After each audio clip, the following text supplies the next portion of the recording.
Le président turc et le secrétaire général de l'ONU étaient en visite en Ukraine ce jeudi pour évoquer la guerre, les exportations de céréales et le risque d'accident nucléaire.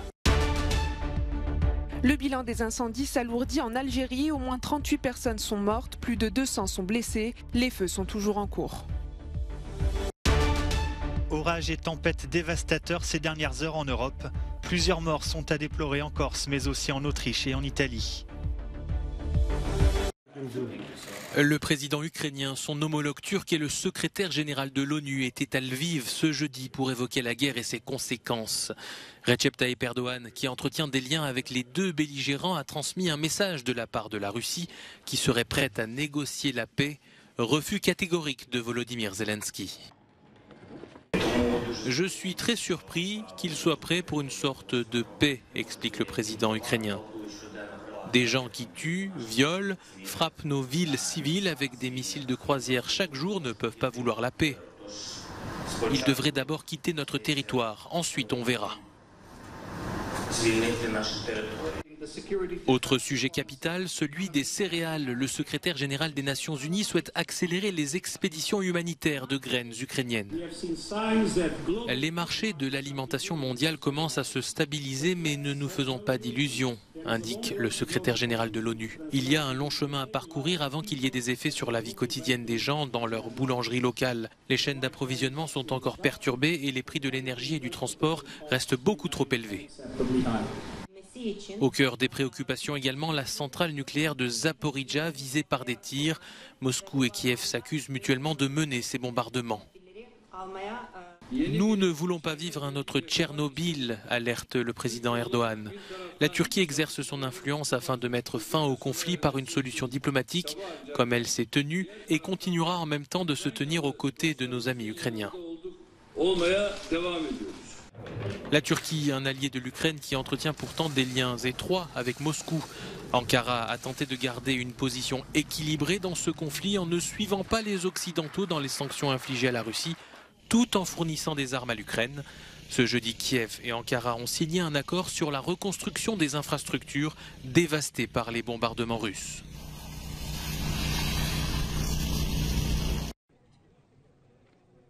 L'Algérie est toujours en proie aux flammes. Des feux de forêt dévastateurs ont frappé 14 départements. Le bilan est lourd. Au moins 38 personnes sont mortes dans ces incendies et plus de 200 habitants ont été blessés. Ce mercredi, près de 40 départs de feu ont été signalés au nord et à l'extrême est du pays. Si des hélicoptères bombardiers d'eau sont intervenus dans certaines préfectures, le manque de renforts aériens se fait sentir. Ces incendies relancent le débat sur le nombre insuffisant d'avions bombardiers d'eau alors que chaque année, cette région d'Algérie est touchée par des incendies. Un phénomène qui s'accentue avec le temps sous l'effet du changement climatique. L'été 2021 a été le plus meurtrier, au moins 90 personnes sont mortes dans des feux de forêt.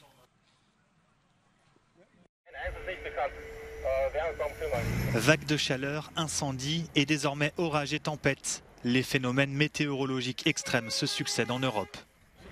En Autriche, 2 fillettes ont été tuées par la chute d'un arbre près d'un lac dans le sud du pays. La tempête a fait 3 autres morts et une dizaine de blessés. En France, 2 nouveaux orages se sont abattus sur la Corse dans la nuit de jeudi à vendredi, après la mort un peu plus tôt de 5 personnes. Des rafales de vent ont atteint jusqu'à 224 km/h, déracinant des arbres, comme ici, au camping de Sagone, en Corse du Sud. Mathieu il est sorti de sa toile. Là, il a senti la terre trembler de l'arbre qui se déracinait. Moi, j'étais conducteur. J'ai vu poussière, j'ai vu l'arbre qui nous tombait dessus. J'ai dit, ça y est, bon, on est mort, quoi.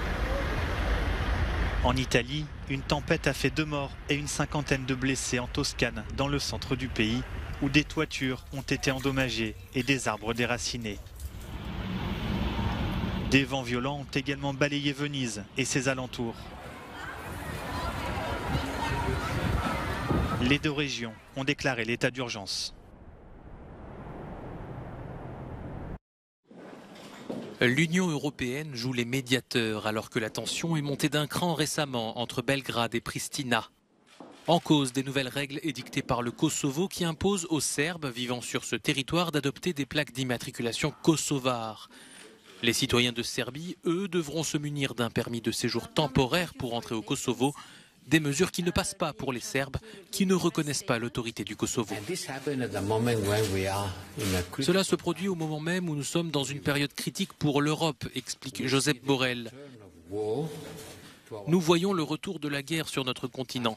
Après l'invasion russe en Ukraine, nous sommes confrontés à un moment dramatique et très dangereux pour l'Europe. Et ce n'est pas le moment d'augmenter les tensions, c'est le moment de chercher des solutions, a indiqué le chef de la diplomatie européenne. Ces nouvelles règles administratives doivent entrer en vigueur le 1er septembre après un report de Pristina sous la pression des États-Unis. Belgrade n'a jamais reconnu l'indépendance proclamée par le Kosovo en 2008 après une décennie de guerre sanglante qui a fait 13 000 morts, en majorité des Kosovars albanais. 5 pays de l'Union européenne refusent également de reconnaître l'indépendance de l'ex-province serbe. Des forces de maintien de la paix de l'OTAN déployées sur le territoire sont prêtes à intervenir si la stabilité était menacée, a prévenu le secrétaire général de l'Alliance Atlantique. L'électricité est historiquement chère et les pays baltes ne sont pas épargnés. En Lituanie, le prix du kilowattheure augmente chaque jour.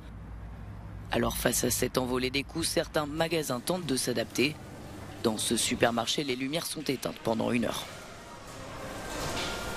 Il ne s'agit pas d'un acte symbolique. Pour être franc, nous avons très sérieusement envisagé de ne plus travailler du tout pendant 1 heure lorsque le prix de l'électricité est si élevé. La Lituanie a demandé sans succès à l'Union européenne d'ajuster le prix du marché de l'électricité en l'indexant sur l'inflation qui s'élève à plus de 20% dans le pays. La situation est similaire en Estonie. Les heures pleines de consommation d'électricité sont inabordables pour de nombreuses entreprises. Nous fermons nos portes de 5 à 6 heures aujourd'hui car nous ne pouvons pas nous permettre de travailler à cette heure-là. Nous devons prendre en compte les coûts des services publics. Si nous travaillons, nous dépensons 375 € rien qu'en électricité en 1 heure. En Suède, le gouvernement a annoncé qu'il allouerait près de 6 milliards d'euros pour compenser les entreprises et les ménages des coûts élevés. Même volonté de soutenir la population en Allemagne, qui a annoncé une réduction de la taxe sur le gaz naturel. La hausse des prix de l'énergie est un fardeau pour beaucoup de monde. Le gouvernement ne souhaite pas que les consommateurs subissent des coûts supplémentaires en raison de la TVA sur les prélèvements de gaz. Entre la guerre en Ukraine et un été historiquement chaud qui fait grimper la demande en climatisation, la sobriété énergétique est plus que jamais de mise sur tout le vieux continent.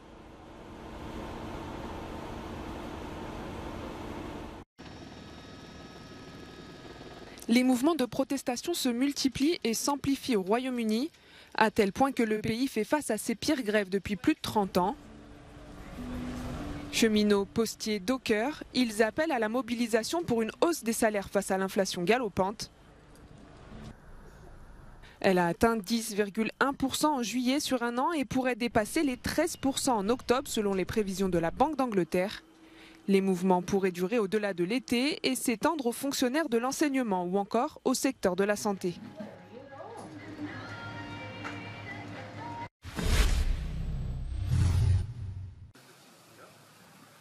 Dans cette forêt du Bas-Rhin se tenait l'ancien camp nazi du Struthof-Natzweiler. Prisonniers de guerre, opposants politiques allemands et résistants, tous servaient de main-d'œuvre au Reich. Donc ici, on peut voir le granit rose qui a été exploité par les déportés à partir de 1941 jusqu'à 1943. Le Struthof était l'unique camp de travail implanté en France et le plus meurtrier parmi tous les autres du système nazi, hormis ceux d'extermination. Il a exploité quelques 52 000 déportés venus de toute l'Europe. Près de 22 000 n'en sont jamais revenus.